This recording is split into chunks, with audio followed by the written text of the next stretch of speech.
அந்த எபேசு சபைக்கு கர்த்தர் 2 விதமான காரியங்களை சொல்லுகிறார். ஒன்று, அந்த சபையில் உள்ள நிறைகளை முதலாவது சொல்லுகிறார்.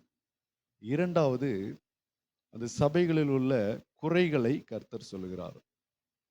இது ஒரு சபைக்கு மாத்திரமல்ல, ஒரு தனி மனிதனுக்கும் பொருந்தக்கூடியதாய் இருக்கிறது. கர்த்தர் அந்த சபையில முதலாவது நிறைகள் என்ன சொல்லுகிறார் அப்படின்னு பார்த்தோம் சொன்னா, வெளிப்படுத்தின விசேஷம் 2ஆம் அதிகாரம் 2வது வசனத்திலிருந்து நாம் பார்க்கலாம். உன் கிரியைகளையும் உன் பிரயாசத்தையும் உன் பொறுமையையும் நீ பொல்லாதவர்களை சகிக்க கூடாமல் இருக்கிறதையும் அப்போஸ்தலர் அல்லாதவர்கள் தங்களை அப்போஸ்தலர் என்று சொல்லுகிறதை நீ சோதித்து அவர்களை பொய்யர் என்று கண்டறிந்ததையும் நீ சகித்து கொண்டிருக்கிறதையும் பொறுமையாய் இருக்கிறதையும் என் நாமத்தின் நிமித்தம் இளைப்படையாமல் பிரயாசப்பட்டதையும் அறிந்திருக்கிறேன் என்று கர்த்தர் சொல்கிறார்.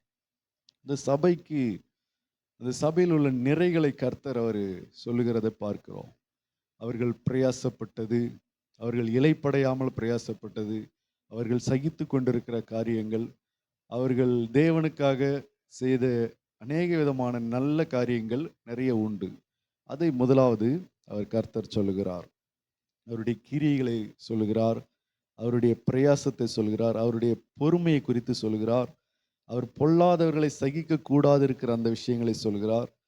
இப்படி அவர்களை குறித்த நல்ல விஷயங்கள் சொல்கிறார். அது மட்டுமல்ல, நீ சகித்து கொண்டிருக்கிறதையும் பொறுமையா இருக்கிறதையும் என் நாமத்தின் நிமித்தம் நீ இளைப்படையாமல் பிரயாசப்பட்டதையும் நான் அறிந்திருக்கிறேன் என்று சொல்லி, இளைப்படையாமல் பிரயாசப்பட்டிருக்கிறாங்க, இன்னும் இளைப்படையில அப்படின்றத கூட கர்த்தர் சொல்றாரு. இது அந்த சபையில் உள்ள கர்த்தர் சொன்ன நிறைகள், அந்த சபைகளிடத்தில் காணப்பட்ட நிறைவான காரியங்கள், கர்த்தர் ஏற்றுக்கொண்டு அதில் அவர் மகிமைப்படுகிற ஒரு காரியங்களை கர்த்தர் சொல்கிறார். அடுத்தது 4வது வசனத்துல நம்ம பார்த்தோம் சொன்னா, 4வது வசனத்தில் அவர் என்ன சொல்கிறார்?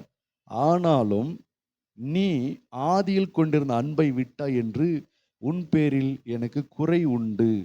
ஆகையால் நீ இன்ன நிலைமையிலிருந்து விழுந்தாய் என்பதை நினைத்து மனந்திரும்பி ஆதியில் செய்த கிரியைகளை செய்வாயாக. இல்லாவிட்டால் நான் சீக்கிரமாய் உன்னிடத்தில் வந்து நீ மனந்திரும்பாத பட்சத்தில் உன் விளக்கு தண்டை அதனிடத்தினின்று நீக்கி விடுவேன் என்று சொல்லுகிறார். நான் வெறுக்கிற நிக்கோலாய் மதஸ்தரின் கிரியைகளையும் நீயும் வெறுக்கிறாய், இது உன்னிடத்தில் உண்டு. இது அவரிடத்துல காணப்படுகிற ஒரு நிறைவான காரியத்தை சொல்கிறார். 4வது வசனமோ 5வது வசனமோ குறைகளை சொல்லுகிறார். 2வது வசனமோ 3வது வசனமோ 6வது வசனமோ நிறைகளை குறித்து சொல்லுகிறார். அப்போ கர்த்தருடைய ஒரு பார்வை ஒரு சபை மேல வரும்போது, அந்த சபையாருக்குள்ள அந்த ஊழியத்தின் மேல இருக்கிற 2 விதமான காரியங்களை அவர் சொல்லுகிறதை பார்க்கிறோம். ஒன்று, முதலாவது அவர் சொல்லுகிறார், நிறைகளை குறித்து சொல்கிறார். அந்த சபைகளிடத்துல காணப்படுகிற நிறைவான காரியங்கள் என்ன, நல்ல காரியங்கள் என்ன, அவர்கள் செய்து கொண்டிருக்கிற தேவனுக்கு மகிமையான காரியங்கள் என்ன, அதையும் கர்த்தர் சுட்டி காண்பிக்கிறார். 2வது தான் அவர் எதை காண்பிக்கிறார் அப்படின்னு சொன்னா, அந்த சபைகளிடத்துல காணப்படுகிற குறைவுகளை சொல்லுகிறார். அந்த சபைகளிடத்துல கர்த்தருக்கு பிரியமில்லாத காரியத்தை சொல்லுகிறார். ஆதியில் கொண்டிருந்த அன்பை நீ விட்டாய் என்று சொல்லி, இந்த ஆதியில் கொண்டிருந்த அன்பை விட்டாய் என்று சொல்லி அவரிடத்துல காணப்படுகிற அந்த குறைகளை சொல்கிறார். அப்போ நம்ம கவனிக்க வேண்டிய ஒரு விஷயம் என்ன அப்படின்னா, ஒரு சபையை கர்த்தர் பார்க்கும்போது 2 விஷயத்தையும் பார்க்கிறார். குறைகளையும் பார்க்கிறார், நிறைகளையும் பார்க்கிறார். ஆனா மனிதன் பார்த்தான்னு சொன்னா அந்த குறைகளை மட்டும்தான் பார்ப்பான். இதுதான் மனிதனுக்கும் தேவனுக்கும் உள்ள வித்தியாசம். இன்றைக்கும் கூட சபைகளை குறித்து, ஊழியங்களை குறித்து, கிறிஸ்தவர்களை குறித்து, ஊழியக்காரர்களை குறித்து நிறைய விமர்சனங்கள் இந்த சமுதாயத்துல, சோசியல் மீடியாவில் இதெல்லாம் வைக்கப்படுகிறது. வீடியோ போடுகிறாங்க, நிறைய விமர்சனங்கள் ஒரு ஊழியக்காரர்களை பற்றி விமர்சனங்களை வீடியோவாக போடுகிறார்கள். ஒரு சபைகளிலே காணப்படுகிற குறைகளை வீடியோவாக போடுகிறார்கள். ஒரு ஊழியத்தில் காணப்படுகிற குறைகளை குறித்து பேசி இந்த சமூகத்திலே பேசி அதை வெளிப்படுத்துகிறார்கள், புத்தகம் எழுதுகிறார்கள். பத்திரிகை எழுதுகிறார்கள். இப்படி நிறைய காரியங்கள் உண்டு. அல்லது தனி மனிதனை குறித்து அதிகமாக பேசுவது உண்டு. தனி மனிதனுடைய காரியங்களை குறித்து பேசுவது உண்டு. ஆனால் இதில் நாம் கற்றுக்கொள்ள வேண்டிய காரியம் என்ன அப்படின்னா, சாத்தானிடம் இருந்து வந்த விமர்சனத்துக்கும் கர்த்தரிடத்திலிருந்து வந்த விமர்சனத்துக்கும் உள்ள வித்தியாசத்தை நாம் எப்படி கண்டறியலாம் அப்படின்னு சொன்னா, ஒரு ஊழியத்தையோ ஒரு ஊழியக்காரனையோ ஒரு சபைகளையோ ஒரு கிறிஸ்தவர் பிள்ளைகளையோ கர்த்தர் விமர்சனம் பண்ணுவார் அப்படின்னு சொன்னா, அவர்களிடத்துல காணப்படுகிற 2 காரியங்களை குறித்தும் அவர் பேசுவார். ஒன்று, அவரிடத்தில் இருக்கிற நிறைகளையும் சொல்லுவார். அதே சமயத்துல அவரிடத்தில் இருக்கிற குறைகளை அவர் கண்டுக்காமல் போகிறவர் அல்ல. அவரிடத்தில் உள்ள குறைகளையும் கர்த்தர் வெளிப்படுத்துகிறார். உதாரணத்திற்கு நீங்கள் தாவீதை எடுத்துக்கொண்டீங்கன்னு சொன்னா, தாவீதினிடத்துல காணப்பட்ட நிறைகளை குறித்தும் வேதாகமத்துல ஆவியானவர் எழுதி வைத்திருக்கிறார். அதே சமயத்துல தாவீதினிடத்துல காணப்பட்ட குறைகளையும் அவனுடைய அக்கிரமத்தையும் அவன் உரியாவின் மனைவியாகிய பட்சேபாளிடத்தில் நடந்து கொண்ட அந்த துணிகரமான செயலையும் கர்த்தர் ஆவியானவர் வேதாகமத்தில் எழுதி வைத்திருக்கிறார். ஆபிரகாமுடைய வாழ்க்கையில பார்த்தாலும் சரி, இல்லை எந்த தேவ மனிதனுடைய வாழ்க்கையில பார்த்தாலும் சரி, சவுலுடைய வாழ்க்கையில பார்த்தாலும் சரி, அவரிடத்தில் உள்ள நிறைகளையும் வேதாகமம் பதிவு செய்திருக்கிறது. அவரிடத்தில் உள்ள குறைகளையும் அவருடைய பாவ கிரியைகளையும் வேதத்திலே நாம் பதிவு செய்திருக்கிறதை பார்க்கிறோம். அப்படிதான் தேவன் ஒரு மனிதனை பார்க்கிறார், ஒரு தேவ ஊழியக்காரனை பார்க்கிறார். ஒவ்வொரு விசுவாசி பிள்ளைகளையும், கர்த்தருடைய பிள்ளைகள் யாரையும் கர்த்தருடைய கண்கள் அப்படிதான் பார்த்து கொண்டிருக்கிறது. அவருடைய கண்கள் பூமி எங்கும் இப்படிதான் உலாவிக் கொண்டிருக்கு. அவரிடத்துல காணப்படுகிற குறைகளும் பார்க்கிறார், நிறைகளையும் பார்க்கிறார். ஆனால் இதுதான் கர்த்தரிடத்திலிருந்து வருகிற பார்வையும் விமர்சனமும் சுட்டி காட்டுதலும். ஆனால் சாத்தானிடமிருந்து ஒரு பார்வை, ஒரு விமர்சனம், ஒரு சுட்டி காட்டுதல் இப்படி வரும் என்று சொன்னால் அது எப்படி இருக்கும் சொன்னா, வெறும் குறைகளை மட்டுமே சொல்லி சொல்லி சொல்லி சொல்லி பேசுவது. அவரிடத்துல 1000 நல்ல குணங்கள் இருக்கும்.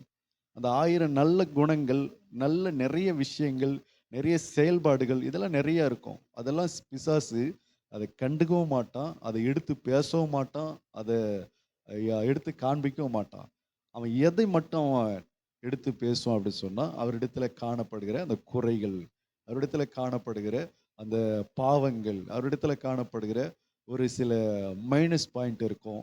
இதை மட்டுமே எடுத்து பேசி பேசி பேசி வீடியோ போட்டு விமர்சனம் பண்ணி பத்திரிகைகளை எழுதி மனிதர்களுக்கு அதை பரப்பி, அப்ப இதுதான் பிசாசுகிட்ட இருந்து வருகிற ஒரு விமர்சனம். வேதாகமத்துல நீங்க பாருங்க, எந்த மனிதனையும் தேவனுடைய ஆவியானவர் எப்படி காண்பிக்கிறார் நீங்க பாருங்க. பேதுரு முதற்கொண்டு, அப்போஸ்தலர்கள் முதற்கொண்டு, சீஷர்கள், விசுவாசிகள், பழைய ஏற்பாட்டு பரிசுத்தவான்கள் எல்லாரையும் நீங்க பார்த்தீங்கன்னு சொன்னா, அவரிடத்தில் உள்ள குறைகளையும் கர்த்தர் எழுதி வைத்திருப்பார், அவரிடத்தில் இருக்கிற நிறைகளையும் கர்த்தர் எழுதி வைத்திருப்பார். பேதுரு நீங்க பாருங்க, பேதுரு மறுதலிச்சதையும் எழுதி வச்சிருப்பார். பேதுரு கர்த்தருக்காக எவ்வளவு வைராக்கியமா ஊழியம் செய்தார் என்பதையும் எழுதி வச்சிருப்பார். பவுலிடத்திலும் அப்படிதான். பவுலுடைய காரியங்கள், பழைய காரியங்களை எழுதி வைத்திருக்கார், புதிய காரியங்களை எழுதி வைத்திருக்காரு. கர்த்தருக்கு விரோதமா அவன் செய்த காரியங்களையும் எழுதியிருக்கிறார், கர்த்தருக்கு பிரியமான காரியத்தை செய்ததையும் எழுதியிருக்கிறார். அவன் சபைகளை கலைத்ததையும் எழுதியிருக்கிறார், சபைகளை கட்டினதையும் எழுதியிருக்கிறார். இதுதான் தேவனுடைய கண்ணோட்டம், இதுதான் தேவனுடைய பார்வை, இதுதான் தேவனுடைய விமர்சனம், இதுதான் தேவனுடைய சுட்டிக்காட்டுதல், இதுதான் பரிசுத்த ஆவியானவர் செய்கிற ஆரோக்கியமான ஒரு செயல். ஆனால் பிசாசு இந்த மாதிரி காரியத்தை செய்ய மாட்டான். அவன் செய்தான்னு சொன்னா, ஒரு ஊழியக்காரனையோ, ஒரு ஊழியத்தையோ, ஒரு சபைகளையோ, ஒரு விசுவாசிகளையோ, ஒரு கிறிஸ்தவர்களையோ, ஒரு ஆராதனையோ, ஒரு பிரசங்கத்தையோ, எதையுமே அவன் பிசாசு எப்படி பார்ப்பான் அப்படின்னு சொன்னா, குறைகள் மட்டுமே அவன் கண்களுக்கு தெரியும். ஏனென்றால் அவனிடத்துல சத்தியம் இல்லை. அவன் பொய்யனும் பொய்யுக்கு பிதாவுமா இருக்கிறான். அவனிடத்துல ஒரு துளி கூட பரிசுத்தம் என்பது கிடையாது, ஒரு துளி கூட நன்மை என்பது கிடையாது. ஆகவே அவன் முழுக்க முழுக்க பாவத்துக்கு உரியவனா இருக்கிறான். அதனால அவனுடைய கண்ணோட்டங்கள் பாவத்தை குறித்து மட்டுமே பேசும், பாவத்தை குறித்து மட்டுமே, குறைகளை மட்டுமே பேசும், குறைகளை மட்டுமே வீடியோவோ போடும், குறைவுகளை மட்டுமே பத்திரிகையாக எழுதும், குறைவுகளை மட்டுமே விமர்சனம் பண்ணும், குறைகளை மட்டுமே சுட்டி காட்டும். தமிழ்நாட்டில் இன்னைக்கு நிறைய ஊழியக்காரர்கள், ஊழியங்கள், கிறிஸ்தவர்கள் நிறைய இருக்கிறது. ஆனால் இவைகளை குறித்து விமர்சனம் பண்ணுகிறவர்களை நீங்க பார்க்கிறீங்க. அவர்கள் எப்படி விமர்சனம் பண்ணுகிறாங்க பாருங்க. அவங்க கிட்ட இருக்கிற நல்ல குறைகளைய, நல்ல காரியங்களை சொல்லவும் மாட்டாங்க. ஆனா கெட்ட சில வேதத்துக்கு முரண்பாடான சில விஷயங்கள் அவர்கள் செய்திருப்பாங்க. வசனத்துக்கு எதிரான காரியத்தை அவங்க செய்திருப்பாங்க. அதை மட்டுமே அவங்க வீடியோ போட்டு சுட்டி காட்டி அதை ஒரு பெரிய காரியமா பேசி கொண்டிருப்பாங்க. ஆகையினால கர்த்தரிடத்திலிருந்து வருகிற விமர்சனத்திற்கும் சாத்தானிடமிருந்து வருகிற விமர்சனத்திற்கும் உள்ள வித்தியாசம் என்ன அப்படின்னா, கர்த்தர் ஒரு விமர்சனம் வைப்பார் என்று சொன்னால் குறைகளையும் சொல்லுவார், நிறைகளையும் சொல்லுவார். சாத்தானோ நிறைகளை சொல்ல அவனுக்கு வாய் வராது, நிறைகளை சொல்ல அவனுக்கு மனம் இல்லை, நிறைகளை சொல்ல அவனுக்கு பிடிக்காது. ஆகவே குறைகளை மட்டுமே எப்பொழுதும் சகோதரர் பெயரிலே குற்றம் சாட்டி கொண்டே இருக்கக்கூடியவன் தான் பிசாசானவன். இரவும் பகலும் சகோதரர் பேரிலே குற்றம் சாட்டி கொண்டே இருப்பவன். ஆண்டவர் யோபு விஷயத்துல நீங்க பாருங்க, யோபுவை குறித்து நல்ல விஷயங்கள்லாம் சொல்றாரு. ஆனா யோபுவை குறித்து பிசாசு என்ன சொல்றான்? அவனிடத்துல குறை கண்டுபிடிக்கும் விதமாகவே அவனை குறித்து ஆண்டவரிடத்துல பேசுகிறான். நீங்க அவனை ஆசீர்வதிச்சீங்க, அதனாலதான் உங்களை மறுதலிக்காம இருக்கிறான். அவன் எப்பொழுதுமே உங்களை மகிமைப்படுத்துகிறான் அப்படின்னு சொல்லி யோபு குறை சொல்லுகிற விதமா தான் பேசி கொண்டிருந்தான். அதனால கர்த்தருடைய பார்வை, மனிதனுடைய பார்வை, பிசாசனுடைய பார்வைக்கு வித்தியாசம் இவைகள் தான். ஆகவே நாம் இப்படிப்பட்ட ஊழியங்களை குறித்தோ, ஊழியக்காரர்களை குறித்தோ, சபைகளை குறித்தோ விமர்சனம் வைக்கிறாங்க, விமர்சனம் போடுகிறாங்க அப்படி சொன்னா அவைகளை நாம கவனிக்க வேண்டிய விஷயங்கள் என்ன அப்படின்னு கேட்டா, அவர்களிடத்துல நல்ல காரியங்களும் சொல்லப்படுகிறதா அப்படின்னா அந்த விமர்சனங்களை நம்ம கொஞ்சம் காது கொடுத்து கேட்கலாம், அதை கொஞ்சம் ஆராய்ந்து பார்க்கலாம். எப்பவுமே குறை சொல்லி மட்டுமே ஊழியக்காரர்களை குறித்து எப்பவுமே குறை சொல்லியே வீடியோ போடுறாங்கன்னா, ஒரு ஊழியக்காரனை குறித்து குறையே சொல்லிட்டு இருக்காங்க. அந்த ஊழியக்காரன்கிட்ட அப்போ ஒரு நல்ல விஷயங்கள் கூட கிடையாதா? ஒரு ஊழியத்தை பற்றி, ஒரு சபையை குறித்து எப்பவுமே குறை சொல்லி போடுறாங்கன்னா, அப்போ அவங்ககிட்ட ஒரு நல்ல விஷயங்கள் ஒண்ணு கூட அந்த சபையில இல்லையா? 7 சபைகளையும் கர்த்தர் இப்படிதான் ஆண்டவர் விமர்சனம் பண்ணுகிறார். 7 சபைகளை குறித்த குறைகளையும் சொல்கிறார், நிறைகளையும் சொல்கிறார். அதுபோல இன்னைக்கு சபைகள்ல இன்னைக்கு வீடியோ போடுறாங்க, இன்னைக்கு விமர்சனம் பண்றாங்க, பத்திரிகைகளை எழுதுறாங்க அப்படின்னா, அப்ப அவங்க கிட்ட ஒரு நல்ல விஷயங்கள் கூட கிடையாது. ஏன் அதை நீ சொல்ல மாட்டேங்கிற? ஏன் அதை நீ வீடியோவா போட மாட்டேங்கிற? அவங்க கிட்ட இருக்கிற நல்ல விஷயங்களை நீ வீடியோவா போடு. அவங்க கிட்ட நல்ல விஷயங்கள் என்னென்ன இருக்கு அதை குறித்து பேசு. அதை குறித்து விமர்சனம் பண்ணு, அதை சுட்டி காட்டி இதெல்லாம் நல்ல விஷயங்களை இவங்க செய்யறாங்க அப்படின்னு சொல்லு. அதுதான் ஆரோக்கியமான விமர்சனம், அதுதான் ஆரோக்கியமான சுட்டிக்காட்டுதல், அதுதான் ஆரோக்கியமான ஒரு செயல்பாடுகள், ஆரோக்கியமான ஒரு கண்ணோட்டம். அதுதான் கர்த்தருடைய பார்வை. அதுதான். அதை விட்டுட்டு நம்ம ஒரு கோணத்துல மட்டுமே குறைகள்னா குறைகளை மட்டுமே இன்னைக்கு ஊழியக்காரர்களை குறித்து குறைகளை குறித்து வீடியோ போடுகிறவர்கள் அநேகம் பேர் உண்டு. குறைகளை, ஒரு ஊழியத்தை குறித்து, கிறிஸ்தவத்தை குறித்து குறைகளை சொல்லி விமர்சனம் பண்ணி போடுகிறவர்கள் அநேகம் பேர் உண்டு. ஆனா நிறைகளை சொல்லுகிறவர்கள் ஒரு சில பேர் தான் இருக்கிறாங்க. ஆகையினால அந்த ஒரு சில பேர்ல நம்ம கவனிக்க வேண்டிய விஷயங்கள், கர்த்தருக்கு பிரியமான காரியங்களை நம்ம அதிகமா செய்ய கற்றுக்கொள்ளணும். ஆரோக்கியமான செயல்களை செய்ய கற்றுக்கொள்ளணும். கர்த்தர் விமர்சனம் பண்ணுகிறதற்கும் சாத்தான் விமர்சனம் பண்ணுகிறதற்கும் உள்ள வித்தியாசம் இவைகள் தான். அடுத்த காரியமாக